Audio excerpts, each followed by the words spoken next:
Всем привет! Архитектурные новости прошедшей недели. Интересный риторический вопрос: можно ли совмещать теннис и кофе? В Джакарте считают, что да. Новый проект студии с интересным названием FAR реализовал новый проект совмещенного кафе с теннисным кортом.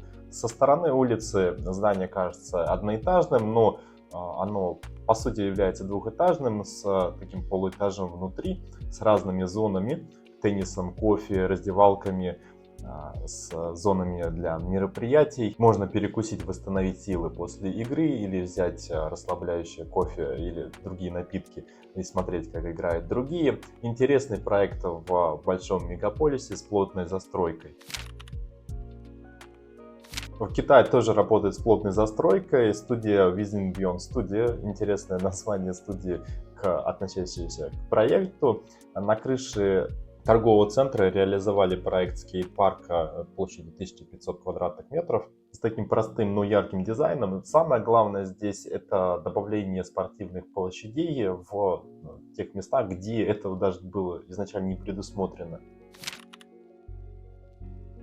Я не занимаюсь скейтбордингом, но меня всегда привлекали скейт-площадки, особенно где-то если на пляже, в окружении пальм и так далее.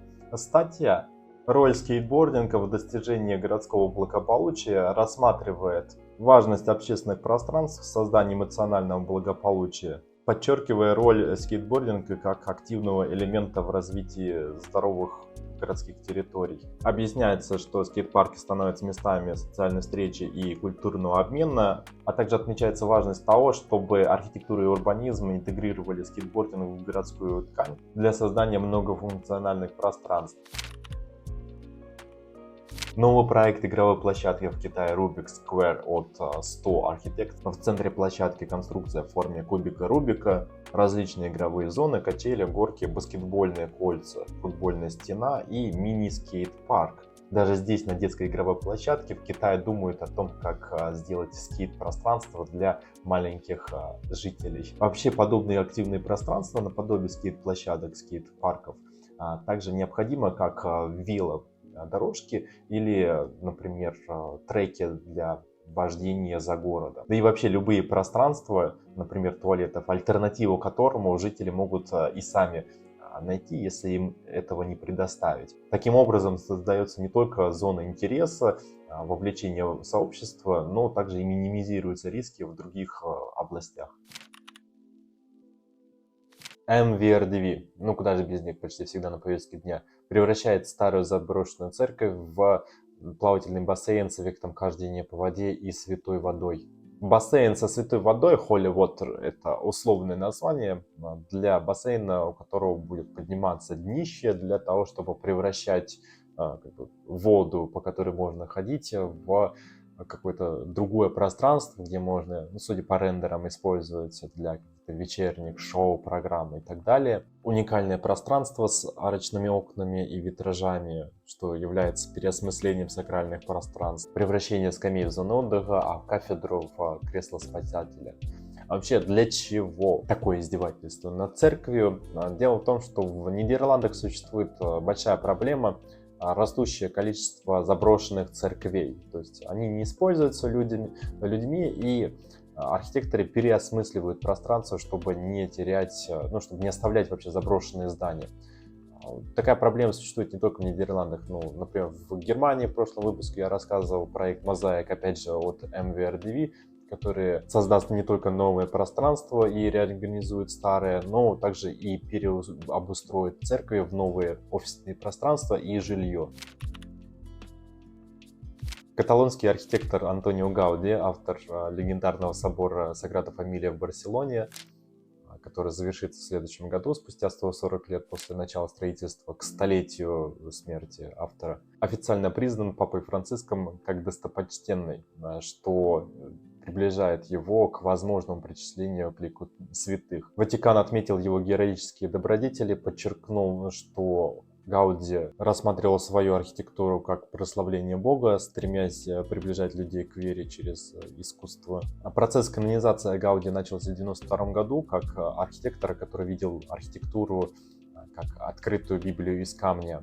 И в случае окончательного признания его святым это станет редким случаем канонизации архитектора, тем более относительно современного в наше время, что будет являться не только важным событием в католическом мире, но и также в мире архитектуры.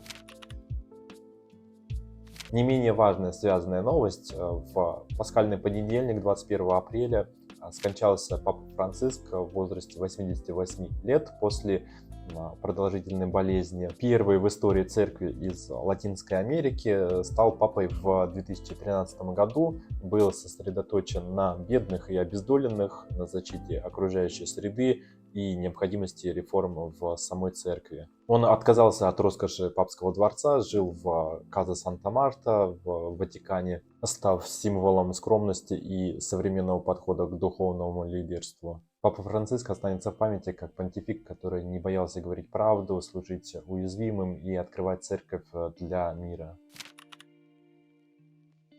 В Албании, преимущественно мусульманской стране, в деревне Нарац, построена новая церковь из бетонных изогнутых элементов по проекту студии ArcPro. Это первый религиозный объект, построенный для местного сообщества после переселения их в коммунистическую эпоху. Архитекторы восприняли проект как шанс создать новый символический центр деревни, объединяющий общину. Здание спроектировано в форме мандорлы. Это такой эллиптический нимб в христианском искусстве. 13 изогнутых бетонных стен образуют объем, открывая узкие вертикальные окна, направляющие свет к алтарю. Один из сегментов изогнутой стены выше остальных, что служит колокольней с крестом вкупе с изогнутой крышей, похоже на капеллу Роншан на Ле Корбюзье, но с более изящным внутренним пространством, подчеркнутой деревянной крышей и сужением пространства к алтарю.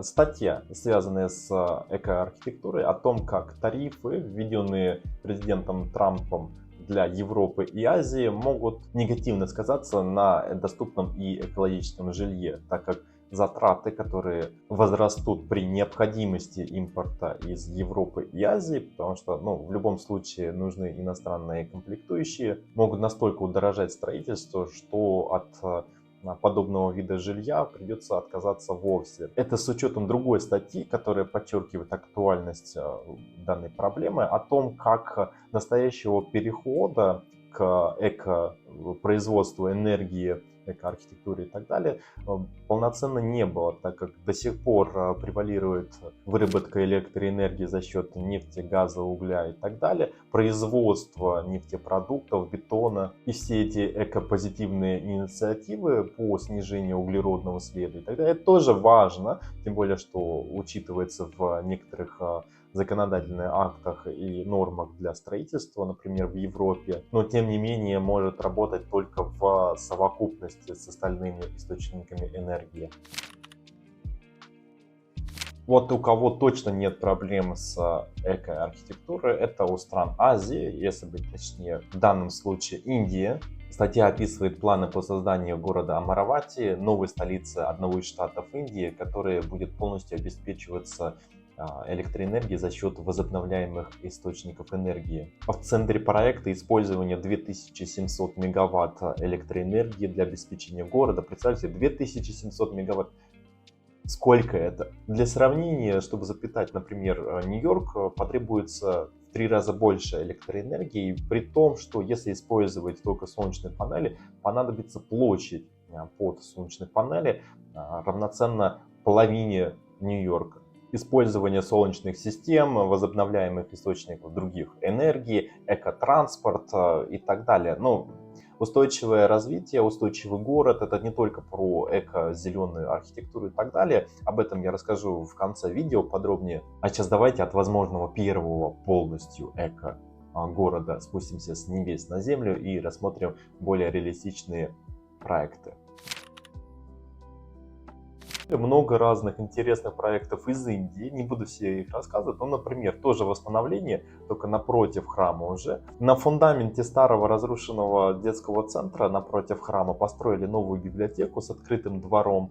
от студии ПК Inception. Ее другие проекты тоже похожи на этот проект. Это библиотека площадью всего 108 квадратных метров с арочными проемами. Нет полноценных каких-то помещений. Ну, в таком в теплом климате это, собственно, не нужно. Особенно, если речь идет о какой-то деревенской местности. Мало того, что он многофункциональный, может трансформироваться под разные нужды, например, под школу, но используется в основном как библиотека в именно деревни. Это очень важная отличительная особенность этого проекта. Если посмотреть на обстановку вокруг и то, как архитекторам удалось вписать в контекст не такое небольшое социально и общественно значимое пространство в сельской местности, это действительно вызывает восторг.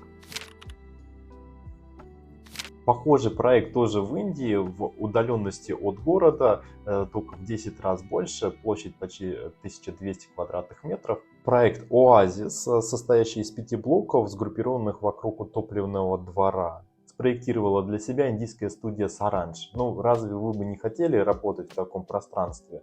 Случайные встречи, переходя из блока в блок, контакт с природой, также открытые виды на незастроенное пространство вокруг. Проект Red Village Observatory в Китае от студии TAG. Такая архитектурная поэма, сочетающая в себя местный ландшафт, текстуру деревни и честность сырого бетона. Обсерватория вдохновлена формой местной деревни Яшала с ее террасами и узкими проходами. Архитектура здания — это 4 компактных объема, соединенные лестницами и переходами, создавая и отсылая современную интерпретацию традиционного поселения. Отличительной чертой здания становится необработанный красный бетон, залитый вместе с местными мастерами.